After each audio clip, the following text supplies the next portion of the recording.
രാഹുൽ മാങ്കൂട്ടം ഉണ്ടാക്കി വെച്ച ഒരു വിടവ് യൂത്ത് കോൺഗ്രസിൽ വലിയൊരു വിടവ് തന്നെയായിരുന്നു. എന്തായാലും തൽക്കാലം രാഹുൽ മാങ്കൂട്ടത്തിൽ വിവാദങ്ങൾ ഒന്ന് കെട്ടടങ്ങുന്നത് വരെ യൂത്ത് കോൺഗ്രസിലേക്കോ കടന്നു വരേണ്ട എന്നൊരു ശക്തമായ നിലപാട് KPCC എടുത്തതോടെ നറുക്ക് വീണത് യൂത്ത് കോൺഗ്രസിലെ മറ്റ് സംസ്ഥാന ഭാരവാഹികൾക്കാണ്.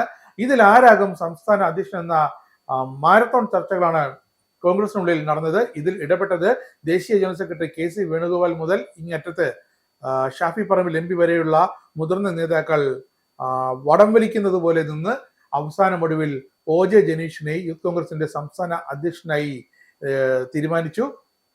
ഇതാദ്യമായി യൂത്ത് കോൺഗ്രസിന്റെ ചട്ടത്തിൽ ഒരു വർക്കിംഗ് പ്രസിഡന്റ് കൂടി വന്നു, ബിനു ചുള്ളിയിൽ. ഏവരും കരുതിയിരുന്നത് അബിൻ വർക്കി സംസ്ഥാന അധ്യക്ഷനാകുമെന്നാണ്. അബിൻ വർക്കിക്കും KM അഭിജിത്തിനും ആശ്വസിക്കാനായി സമാശ്വാസമായി യൂത്ത് കോൺഗ്രസിന്റെ ദേശീയ സെക്രട്ടറി പദവി നൽകുകയും ചെയ്തു. അങ്ങനെ യൂത്ത് കോൺഗ്രസ് ഇപ്പോൾ KC വേണുഗോപാൽ ഷാഫി പറമ്പിൽ സഖ്യത്തിന്റെ കൈപ്പിടിയിലായിരിക്കുന്നു. ഇതോടെ കരുത്തു പോയത് കോൺഗ്രസിലെ A ഗ്രൂപ്പിന്റെയും I ഗ്രൂപ്പിന്റെയുമാണ്. യൂത്ത് കോൺഗ്രസ് ദേശീയ ജനറൽ സെക്രട്ടറി ബിനു ചുള്ളിയിലിന്റെയും സംസ്ഥാന ഉപാധ്യക്ഷൻ അബിൻ വർക്കിയുടെയും പേരുകളാണ് ഏറ്റവും അവസാനം വരെ യൂത്ത് കോൺഗ്രസ് സംസ്ഥാന അധ്യക്ഷന്റെ പദവിയിലേക്ക് ചർച്ചയ്ക്ക് വന്നിരുന്നത്. ഒടുവിൽ KC വേണുഗോപാലും ഷാഫി പറമ്പിലും ഘടിപ്പിച്ചതോടെ OJ ജനീഷിനെ സംസ്ഥാന അധ്യക്ഷനാക്കേണ്ടി വന്നു. ഷാഫി പറമ്പിലിന്റെ നോമിനിയായ OJ ജനീഷ് സംസ്ഥാന പ്രസിഡന്റും KC വേണുഗോപാൽ നോമിനിയായ ബിനു ചുള്ളിയിൽ സംഘടനയുടെ ഏക വർക്കിംഗ് പ്രസിഡന്റായി മാറുമ്പോൾ സംസ്ഥാന രാഷ്ട്രീയത്തിലെ പരമ്പരാഗത സമവാക്യങ്ങൾ ഒന്നും യൂത്ത് കോൺഗ്രസിന്റെ ഈ സംസ്ഥാന നേതൃത്വത്തിലേക്കുള്ള തെരഞ്ഞെടുപ്പിൽ ഏഷ്യതയില്ല. അബിൻ വർക്കിക്കും അഭിജിത്തിനും വർക്കിംഗ് പ്രസിഡന്റ് സ്ഥാനം പോലും ലഭിച്ചില്ല എന്നതാണ് ഏറ്റവും രസകരം. രണ്ടുപേരെയും അങ്ങനെ യൂത്ത് കോൺഗ്രസിന്റെ ദേശീയ സെക്രട്ടറിമാരാക്കി. അങ്ങനെ യൂത്ത് കോൺഗ്രസിന് 5 ദേശീയ സെക്രട്ടറിമാരുമായി. പ്രതിപക്ഷ നേതാവ് VD സതീശൻ വളരെ തന്ത്രപൂർവ്വം കളിച്ചു. തനിക്ക് ഈ വിഷയത്തിൽ നോമിനേറ്റ് ഇല്ല, തനിക്ക് ഇനി തെരഞ്ഞെടുപ്പടക്കമുള്ള ചർച്ചകൾ നടക്കാനുണ്ട്, ഇനി ആരെയും തനിക്ക് ശത്രുവാക്കാൻ താല്പര്യമില്ല, അതുകൊണ്ട് ചർച്ചകളെല്ലാം നിങ്ങൾ തമ്മിൽ അയക്കോ എന്ന് പറഞ്ഞ് കൈവിട്ടു. രമേശ് ചെന്നിത്തല പോലും കടും പിടുത്തം പിടിച്ചു, പക്ഷേ നടന്നില്ല. അബിൻ വർക്കിക്ക് വേണ്ടി ശക്തമായ നിലപാടാണ് രമേശ് ചെന്നിത്തലയും കൈക്കൊണ്ടത്.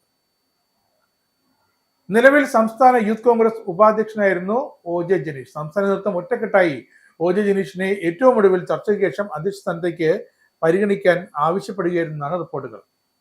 KSUവിന്റെ യൂണിറ്റ് പ്രസിഡന്റായി രാഷ്ട്രീയ പ്രവർത്തനം തുടങ്ങിയ OJ ജനീഷ് തൃശൂർ ജില്ലാ പ്രസിഡന്റുമായി യൂത്ത് കോൺഗ്രസിന്റെ ജില്ലാ പ്രസിഡന്റായും പ്രവർത്തിച്ചിട്ടുണ്ട്. ആലപ്പുഴ ജില്ലയിൽ നിന്നുമുള്ള നേതാവാണ് ബിനു ചുള്ളിയിൽ. ഇതാദ്യമായി യൂത്ത് കോൺഗ്രസിന് ഒരു ഏക വർക്കിംഗ് പ്രസിഡന്റ് ലഭിച്ചിരിക്കുന്നു.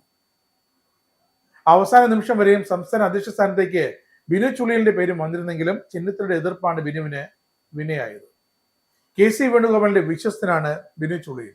അതുകൊണ്ടാണ് രമേശ് ചെന്നിത്തല എതിർത്തത്. പക്ഷേ ബിനു ഒഴികെ ഏതുപേരും അംഗീകരിക്കാമെന്ന് ചെന്നിത്തല പറഞ്ഞപ്പോൾ എന്നാൽ പിന്നെ ബിനു ചുള്ളിയിലിനെ സംസ്ഥാന വർക്കിംഗ് പ്രസിഡന്റ് ആക്കണമെന്ന് KC വേണുഗോപാൽ ടീം ആവശ്യപ്പെടുകയായിരുന്നു.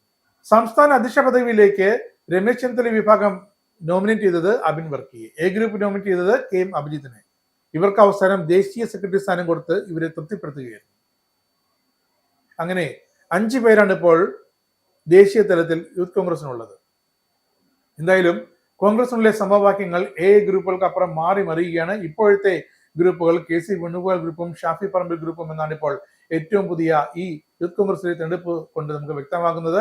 കോൺഗ്രസിനുള്ളിൽ തദ്ദേശ തെരഞ്ഞെടുപ്പ് നടക്കാൻ പോകുന്നു, അതിനുശേഷം സംസ്ഥാന തെരഞ്ഞെടുപ്പ് നടക്കാൻ പോകുകയാണ്. ഇതിനിടയിൽ വലിയൊരു തർക്കമാണ് ആരാകണം യൂത്ത് കോൺഗ്രസ് നേതാവ്, സംസ്ഥാന അധ്യക്ഷൻ എന്ന ഒരു വിഷയത്തിലേക്ക് നടന്നുകൊണ്ടിരിക്കുകയെന്ന് കോൺഗ്രസിനുള്ളിൽ ചർച്ചകൾ പലവട്ടം പലയിടത്തും നടന്നെങ്കിലും ഏറ്റവും ഒടുവിൽ KC വേണുഗോപാലും ഷാഫി പറമ്പിലും ശക്തമായ നിലപാട് കൈക്കൊണ്ടതോടെ ഗത്യന്തരമില്ലാതെ രാഹുൽ മാങ്കൂട്ടം രാജിവെച്ച ഒഴിവിലേക്ക് ഏറ്റവും അവസാനമായി OJ ജനീഷിനെ തിരഞ്ഞെടുക്കുകയായിരുന്നു. പക്ഷേ